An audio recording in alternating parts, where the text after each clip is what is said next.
세상은 요즘 부정선거에 시달리고 있습니다. 부정선거가 일어난 나라들은 대부분 우리나라 전자개표기를 수입해간 나라들이라고 합니다. 루마니아, 볼리비아, 콩고, 가나, 엘살바도, 이라크, 벨라루스 다 부정선거에 지금 연관되어 있습니다. 그 중에 중앙아시아의 키르기스탄이라는 나라가 2015년 한국산 전자개표기를 수입해 갔는데요. 이 나라는 2020년 총선에서 대통령과 함께 한 그 여당이 90%의 의석을 갖다가 차지하는 압승을 갖다가 거두게 됩니다. 이에 이상하게 여긴 그 야당과 국민들이 이게 부정선거가 아니냐 하면서 거리로 쏟아져 나와서 이제 데모를 하기 시작했어요.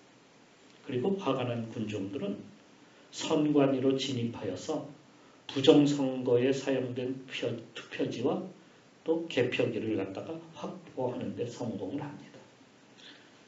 부정선거가 백일화에 드러나는 순간이 되었습니다.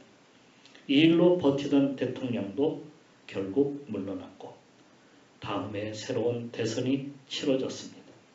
새로 당선된 자파로프라고 하는 대통령은 부정선거를 하지 않겠다고 공언을 하고 서약까지 했습니다. 당선된 대통령은 의원수를 갖다가 120명에서 90명으로 대폭 줄이고 의회 권한을 약화시키는 개혁을 갖다가 단행하였습니다. 우리나라에도 부정선거가 과거에 있었습니다. 1960년 3월 15일 부통령 선거에서 자유당 이기붕이 경찰과 결탁하여서 선거를 하였고 당선이 되었어요. 이에 전국적으로 부정선거에 항거하는 시위가 일어나기 시작합니다. 그러다가 4월 19일, 그해 4월 19일 경찰이 시위대를 향해서 총격을 발사하기 시작합니다. 폭력으로 번지기 시작했어요. 결국 대통령이 하야를 하고 새로운 정부가 들어서게 되었습니다. 부정선거에 가담했던 경찰들, 특히 그 간부들은 모조리 붙잡혀서 사형장으로 끌려가고 말았습니다. 이를 우리는 4.19 혁명이라고 이렇게 부릅니다. 민주주의 혁명이라고 부르기도 하죠. 부정선거는 민주주의의 적이기 때문입니다. 부정선거가 발생하면 민주주의가 무너지고 맙니다.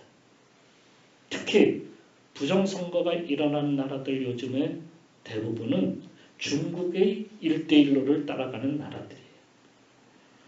중국은 2014년부터 실크로드라고 하는 계획을 가지고 중국을 중심으로 하는 모든 나라를 하나의 경제벨트로 묶여지도록 그렇게 하는 정책을 펴나갑니다. 이게 중국몽이라고 부르는 1대1로 중국의 1대1로 정책입니다. 문제는 이런 나라들을 정치적으로 하나로 묶으려 하는 중국이 부정선거의 중심의 축이 된다는 겁니다. 이게 부정선거의 축이 중국이 돼가지고 거기서 계속해서 그 인터넷상에서 그 조작을 하고 하는 것을 갖다가 계속해서 만들어요. 그런데 요즘 이런 부정선거를 뒤엎고 중국의 체제에서 벗어나려는 움직임이 여기저기서 막 일어나기 시작했어요. 그러자 중국은 자기를 갖다가 지지하는 세력들에게 엄청난 돈으로 매수하거나 미인계로 매수해가지고 그들을 갖다가 절대로 벗어나지 못하도록 중국을 따르도록 그렇게 만들어가고 있는 거예요. 예전부터 중국은 그렇게 주위 나라들을 관리했어요.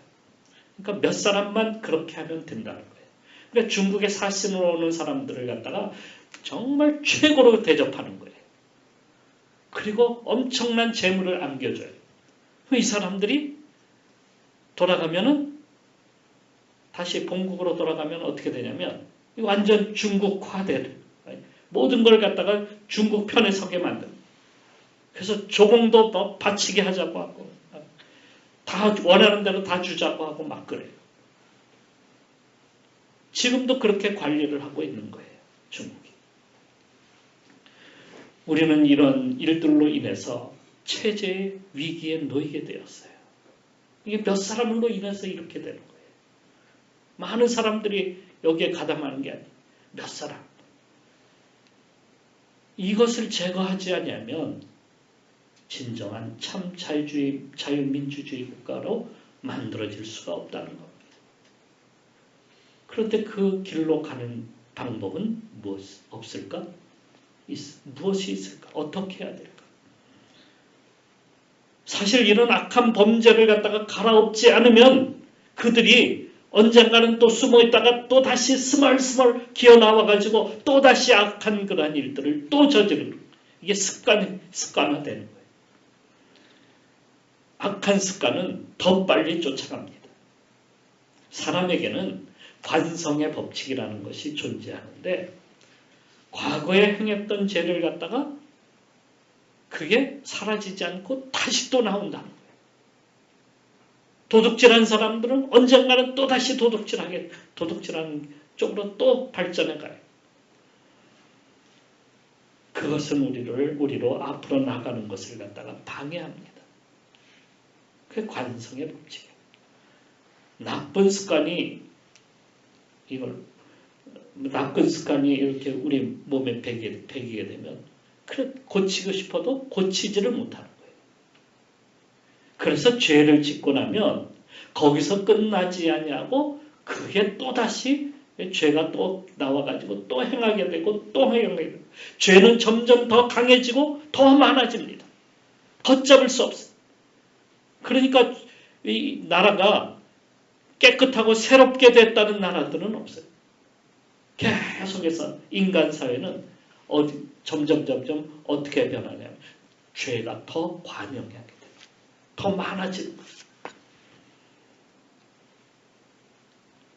사람에게 습관이 자리 잡으려면 21번이라는 법칙을 따른다고 합니다. 21번의 법칙을 반복하게 되면 그것이 뇌에 박히게 되고 그 새로운 습관으로 자리를 잡게 된다는 거예요. 그런데 죄는요 그렇지 않습니다. 죄는 한두 번 만에 자리를 잡아요. 그래서 무서운 거예요. 아주 빠릅니다. 그러니까 이를 없애지 아니하면 이게 다시 또 나오고 다시 또 나오고 그래서 이것을 없애는 방법 사실은 혁명밖에는 없어요. 혁명밖에는 없어요. 계엄을 하게 된 이유도 그런 이유가 아닐까라는 생각이 됩니다. 그 혁명은 총칼이 아니라 사실은 어떻게 된 어떤 혁명이 필요하냐면 사실은 영적 혁명이 필요합니다. 육체적으로는 이게 안 돼요. 아무리 총칼을 들고 위협을 하고 협박을 해도 그건 바뀌지 않습니다. 그래서 그 혁명을 바르게 인간을 갖다가 개조하는 방법은 영적 혁명밖에는 없다는 사실이에요. 그것을 내면혁명이라고 이렇게 말을 합니다.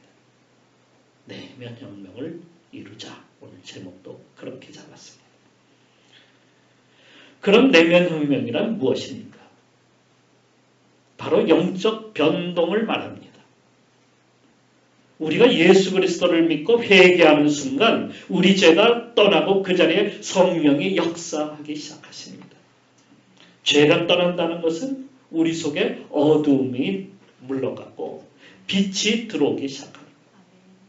그러니까 옛날 죄를 쫓아 살던 내가 예수 그리스도를 따라 살도록 마음이 한순간 변화되는 거예요. 내가 스스로 변한 것이 아니라 사실은 성령께서 내 마음을 새롭게 창조하신 거예요.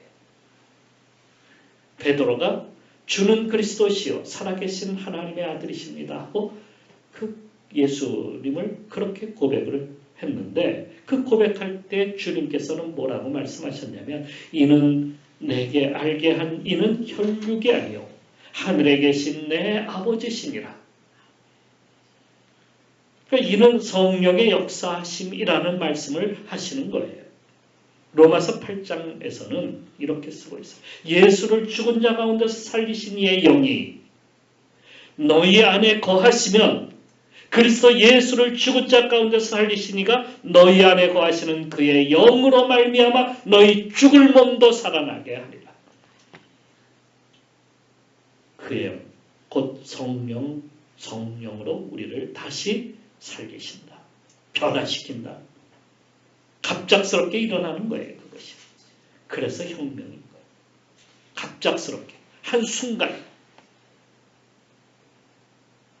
그런데 왜 내면혁명이라고 하는 거예요? 내면혁명이어야만 합니까? 15세기에 일어난 프로테스탄트 종교개혁은 바로 영적 혁명이었습니다. 그 이전엔 잘못된 교회법으로 또 교황 정치로 해서 유럽 사회가 다 암울하고 또 그리고 어둠에 쌓여 있었어요. 그래서 그 시대를 어둠의 시대라고 이렇게 부르기도 합니다. 그런데 그 어둠의 시대에서 빛으로 나오게 만든 것이 바로 종교개혁이에요. 모든 사람이 자국어로 된 성경을 갖다가 읽을 수 있게 되었고 인생이 교회의 허락하에 결정이 된 것이 아니라 이제는 믿음 안에서 은혜로 하나님 앞에 누구든지 나갈 수 있게 되었다는 사실. 세상 법을 따랐던 것을 이젠 하나님의 법으로 따르는 것으로 변화된 것입니다. 그것이 어디에서 일어나냐면 바로 우리 속에서 일어나는 거예요. 우리 속에서. 그러니까 죄는 우리 속에서 서서히 사라지는 것이 아니에요. 단번에 회개하고 그 앞에 서게 되면 하나님께서 성령을 통해서 우리 죄를 사해버리시고 불러 태워버리시고 우리를 주님 앞에 서게 만드신다는 거예요. 하루는 바리새인 지도자 니고데모가 예수님을 찾아와서 하나님 나라에 대하여 알고 싶다고 이렇게 말을 합니다. 그때 주님께서 그에게 사람이 거듭나지 아니하면 하나님 나라를 볼 수 없느니라 이렇게 말씀하셨어요. 거듭남, 새로 태어나지 않고서는 사람이 변하지 않는다는 거예요. 사람의 노력으로 근데 그것이 되는 것이냐? 사람의 힘으로 무슨 지식으로 되는 것이냐? 그렇다고 한다면 바리새인 니고데모도 그렇게 했을 거 아닙니까? 그런데 주님은 그렇게 말씀하시지 않았어요. 뭐라고 하시냐? 사람이 물과 성령으로 나지 아니하며 성령으로 거듭나야 된다는 거예요. 그러니까 서서히 그리스도인이 되어가는 것이 아니라 성령을 통해서 단번에 우리가 그리스도인이 되는 거예요. 단번에 죄를 몰아내는 거예요. 내가 주님 앞에 나가서 죄를 회개하는 순간 주님께서는 내 죄를 갖다가 서서히 없애버리시는 것이 아니라 단번에 없애버리시는 거예요. 그리고 우리를 주님 편으로 돌아서게 만드시는 거예요. 단번에 우리를 바꿔주시는 거예요. 그러니까 교육받거나 훈련으로 변화되어 가는 것이 아니라는 사실이에요. 변화는 한순간에 변화되는 거예요. 우리는 저 사람이 나와 살면 바뀌겠지. 좋은 가정에서 태어나면은 변하겠지. 좋은 대학 나오면 사람이 달라지겠지. 나이 들면 바뀌겠지. 합니다. 어떤 분이 목사님 정말 나이가 드니까 바뀌던데요? 저분이 그렇게 전에는 개차반이었는데 지금은 얼마나 얌전해졌는지 몰라요. 그렇게 말을 합니다. 그런데 그것은 사회성이 좋아진 것뿐이지 본성은 변하지 않는다. 본성은 그대로예요. 어떤 농부에게 고양이가 한 마리 있었는데요. 그 고양이를 갖다가 얼마나 훈련을 잘 시켰는지 이 고양이가 말입니다. 모자도 쓰고 그리고 옷도 입고 그리고 서서 쟁반을 갖다가 손으로다가 탁 받치고 거기다가 포도주장까지 딱 해가지고 사람들에게 그것을 나눠줄 수 있는 고양이라는 거예요. 얼마나 그것도 두 발로 서서 말이에요. 두 발로 딱 서가지고 그렇게 쟁반을 들고 다니면서 사람들에게 포도주 잔을 갖다가 돌릴 수 있는 고양이라는 거예요. 얼마나 신기한지 이 소문이 왕에게까지 들렸습니다. 왕은 이 고양이를 보고 싶어 했어요. 그래서 그 고양이와 농부를 궁으로 초대하게 되었습니다. 농부는 왕 앞에 나가 자기의 고양이의 이 멋진 모습을 보여주고 싶어 했어요. 그래서 멋진 모자를 다시 구입하고 또 훌륭한 옷을 갖다가 지어서 입혀가지고 궁으로 데리고 갔습니다. 정말이지. 그렇게 멋진 모습으로 훈련받은 고양이. 그 고양이는 세상에 볼 수 없는 고양이라는 것을 정말 자랑하고 싶었어요. 농부의 콧대도 그만큼 또 올라가는 것이 아니겠습니까? 드디어 고양이와 함께 왕 앞에 섰습니다. 그리고 고양이에게 명령을 내렸어요. 그리고 포도주 잔 이 쟁반을 갖다가 탁 들고 두 발로 서서 왕 앞에 가서 이 포도주 잔을 갖다가 들여놓으라고 그렇게 명령을 내렸어요. 고양이도 탁 두 발로 서서 멋진 모자를 쓰고 그 훌륭한 옷을 입고 이 쟁반에다가 포도주 잔을 갖다가 딱 이렇게 받치고 왕 앞에 사뿐사뿐 걸어가기 시작을 했습니다. 모두가 신기해가지고 그 고양이만을 갖다가 집중해서 다 쳐다보고 있었는데요.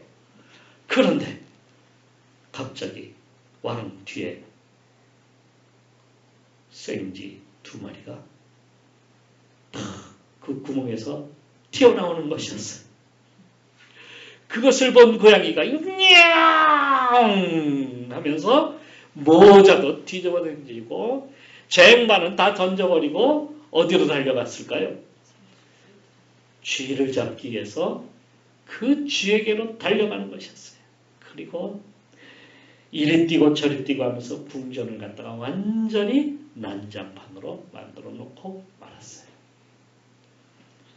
고양이가 멋진 신사처럼 보여도 그 본성은 변했을까요? 안 변했을까요? 변하지 않았다는 사실이에요. 가정에서 남편 혹은 아내 혹은 자식 내가 바꿔보려고 해도요. 변하지 않습니다. 소용이 없어요. 그렇게 변할 수 있을까요? 없을까요? 아무리 노력을 해도 바뀌지 않는다는 사실. 차는 바꿔도 본성은 바뀌지 않습니다. 집은 바꿔도 사람은 바뀌지 않습니다. 절대로 바뀌지 않아요. 오직 주님께 돌아와야지만이 바뀐다는 사실이에요. 바울도 고양이의 모습처럼 멋진 옷을 입고 훌륭한 모자를 쓰고 멋진 걸음으로 살아보려고 했습니다. 멋진 시민이 되고 싶어 했습니다. 그래서 바리새인이 된 것입니다. 당시에 신사처럼 멋지게 살던 사람들이 바로 바리새인들이었으니까요. 그런데 그리스도인들을 보는 순간 그의 모습은 온데간데 없이 분에 넘치고 분이 막 차오르기 시작했고 목적을 잃고 자기의 방식을 갖다가 고집하며 거짓말로 둘러대고 욕심을 품고 반항하고 무너지는 모습을 갖다가 발견하기 시작했어요. 선을 행하고자 하는 자신을 다스려보고자 했지만 본성이 드러나는 자신의 모습을 보면서 계속해서 왜 나는 이럴까? 왜 변하지 않을까? 고민합니다.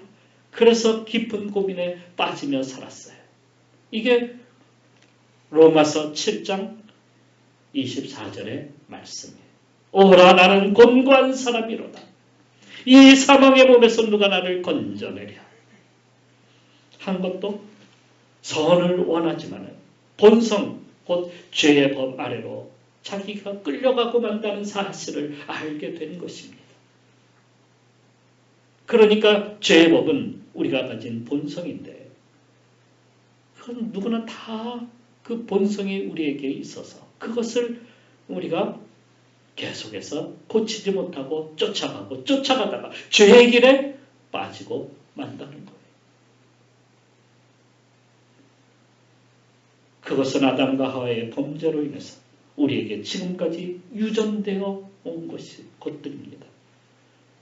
부정한 것을 보는 눈, 고통을 가져다 주는 손, 잘못된 길을 가게 만드는 발, 악을 품게 만드는 마음까지도 죄의 본성의 유전을 그대로 닮아가고 그대로 채워가고 있다는 사실이에요. 그게 우리의 본성이에요. 죄를 짓고자 하는 그 마음. 그게 변하지 않는 거예요. 그 본성을 감춰보려고 우리는 무던 애를 쓰면서 멋진 옷도 해입고 멋진 차도 타고 다니면서 거룩한 척, 걸음을 그렇게 걷고 있는 것 아닙니까? 그런데 본성을 감추고 훌륭한 시민으로 둘도 없는 신사의 모습으로 살아보려고 해보지만 어느 순간 우리는 본성이 자꾸 드러나요. 본성이 드러나요. 그러니까 겉으로는 멋진 척하지만 속에는 온갖 죄로 가득한 것이 인간이라는 사실이에요. 그것을 드러나지 않게 우리는 훈련도 받고 고양이처럼 살아보려지만은 욕심이 생기는 순간 또 먹을 것을 보는 순간 돈을 보는 순간 그 본성이 드러나게 된다는 겁니다. 그리고 거기에다가 목숨을 걸기 시작해요. 왜 사람들이 거짓 것에 선동에 악의 세력이 왜 잘 빠지는가? 탐욕이 우리 속에 가득하기 때문에 그 본성을 따라가기 때문에 우리가 자꾸 거기에 빠지는 거예요. 그리고 죄악을 저지르고 그것을 갖다가 죄라고 여기지 않는 우리들의 모습. 죄를 보아도 그냥 대수롭지 않게 그냥 넘기는 그러한 모습. 그래서 우리에게 혁명이 일어나야 되는 거예요.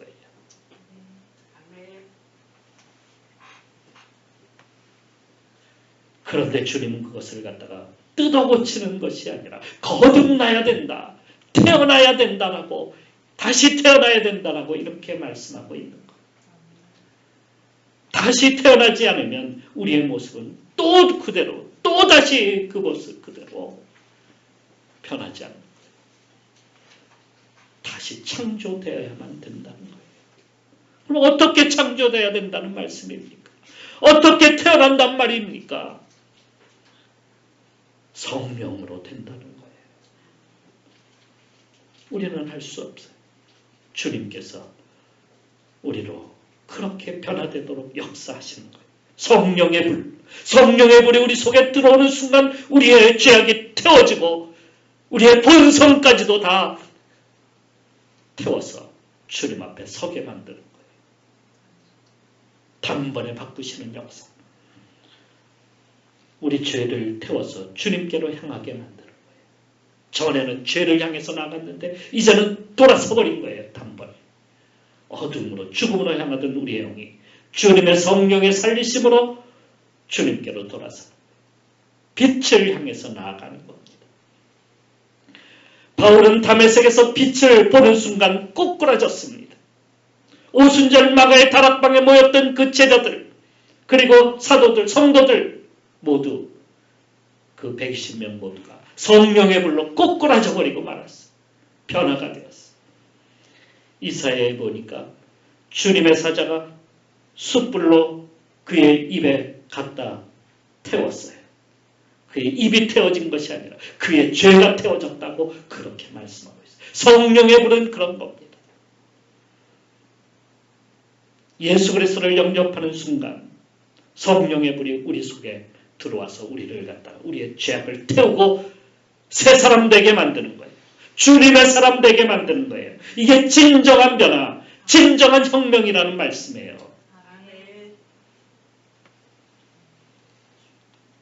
조선 말에 나라를 일본처럼 바꾸자며 혁명을 일으킨 적이 있었습니다. 그 혁명이 바로 갑신정변이라고 이렇게 우리는 부릅니다. 갑신정변은 김옥균을 갖다가 중심으로 하는 급진 개혁파들에 의해서 일어났어요. 이들은 일본이 메이지 유신을 통해서 나라가 정말 개혁이 되고 변화가 되는 모습을 보면서 발전한 그 놀랍게 발전하는 그 모습을 직접 눈으로 보면서 충격에 빠졌어요. 아, 조선도 이렇게 변화될 수 있겠구나 생각하고 일본처럼 서구 사상을 받아들여야 한다며 개혁을 단행했어요. 혁명을 일으킨 겁니다. 1884년 12월 4일 혁명의 날이었어요. 하지만 그 혁명은 사흘 만에 청군, 곧 중국에 의하여 진압이 되고 말았어요. 안타깝게도 당시의 조선에 와서 내정 간섭을 하고 있었던 청나라, 이 중국 군대는 중국은 군대를 갖다가 어마어마하게 보냈어요. 그래서 개혁파들을 갖다 완전히 다 쓸어버려 버렸어요. 그게 바로 갑신정변입니다. 불행하게도 중국에 의해서 그렇게 일망타진이 되어버리고 말았어요. 그래서 갑신정변은 3일천하가 되고 말았습니다. 가담장 잡히는 대로 다 사지가 절단되는 사형을 당하고 말았습니다. 하지만 하나님은 진짜 개혁을 갖다가 준비하셨어요. 진짜 혁명을 준비하셨어요. 1885년 4월 5일. 그러니까 그 다음에 4월이죠. 갑신정변으로 망가진 나라에 선교사들이 들어오도록 허락이 되었습니다. 그래서 이 나라에 그 일로 인하여서 선교사가 들어왔어요. 1896년 10년 만에 777명이 세례를 받았어요. 그 다음부터 기독교는 기하급수적으로 숫자가 늘어납니다. 그 다음에는 3,000명으로 늘어났어요. 숫자만이 아니라 당시에 독립신문에 이런 기사가 실렸는데 기독교인이 되면 삶이 새로워지고 자주적인 태도로 교회와 나라에 충성하는 사람이 된다. 이렇게 쓰고 있다. 교회와 나라에 충성된 사람들. 1905년에는 온 나라에 회개운동이 일어났어요. 평양 대풍운동. 그게 도화선이 되었죠. 진정한 내면 혁명이 일어난 겁니다. 이 나라에는 그런 영적 혁명 위에 이 나라가 그런 발판 위에서 세워진 겁니다. 여러분 그걸 아셔야 돼요. 이 나라는 우리 민족이니까 우리 마음대로 하겠다. 그것이 아니에요. 우리 마음대로 한 적이 없어요. 하나님께서 그렇게 역사하셨어요. 이 나라는 영적 혁명 위에서 세워진 나라라는 거예요. 그런데 이 중요한 것은요. 이 혁명은 제어할 법이 없어요. 자유의 법이고 생명의 법이고 사랑의 법이기 때문이에요. 그러기에 우리는 다시 혁명이 시작이 돼야 됩니다. 그것은 총칼로 그것을 들고 일으키는 그런 혁명이 아니라 우리 속에 죄를 몰아내는 혁명, 성령의 역사가 우리 속에 역사되는 그런 혁명, 우리 본성이 없어지고 본성이 변화가 되고 성령으로 새롭게 되는 역사, 우리 속에 채워가야 합니다. 성령께서 이것을 우리에게 주셨다면 이제 우리 죄의 본성으로 돌아가지 않고 성령을 따라 살아가게 되는 거예요. 여러분, 그것이 진정한 혁명의 길로 나가는 거예요.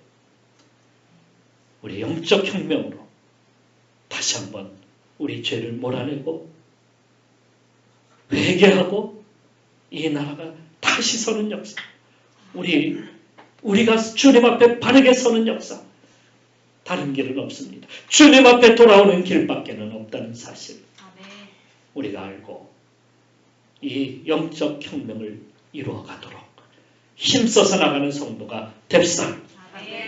기도하겠습니다.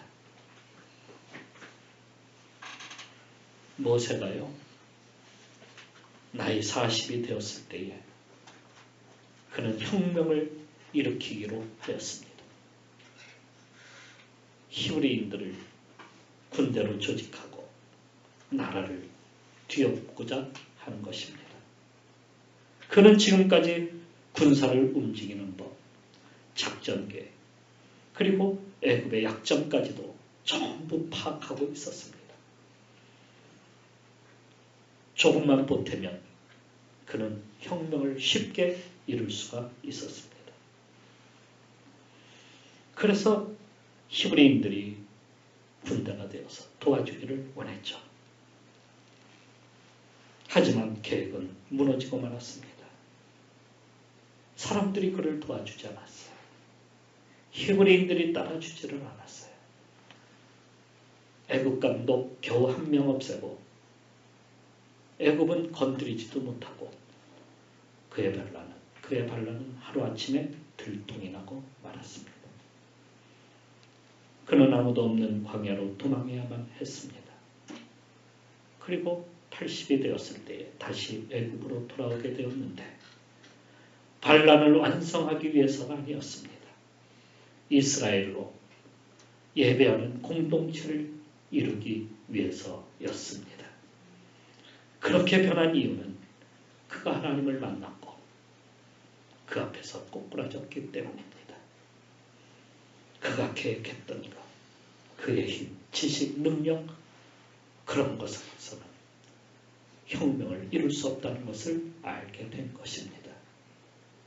누구를 통해서만이, 하나님을 통해서만이 우리 심령이 변하고 하나님 앞에 돌아가는 것만이 진정한 변화다라고 하는 것을 알게 된 겁니다. 그래서 그는 하나님 앞에서 가장 온유한 자가 되었어요. 충성된 자가 되었습니다. 하나님의 뜻을 이루는 자가 되었습니다. 이것이 혁명의 결과입니다. 오늘 우리도 영적 변화를 이루어야 합니다. 그렇게 변화되는 세상을 우리가 만들어가야 하지 않겠습니까? 내가 회개하고 주님 앞에 설 때에 드디어 역사가 일어납니다. 세상이 바뀝니다. 하나님 나라가 우리 가운데 임합니다. 여러분, 이 혁명을 우리도 이루기 위해서 오늘 주여 나에게도 성령의 역사를 허락하여 주옵소서. 나에게도 성령을 주셔서 변화되는 역사를 우리가 이루어가게 하여 주옵소서. 오늘도 우리 기도하며 나가도록 합시다. 기도하겠습니다.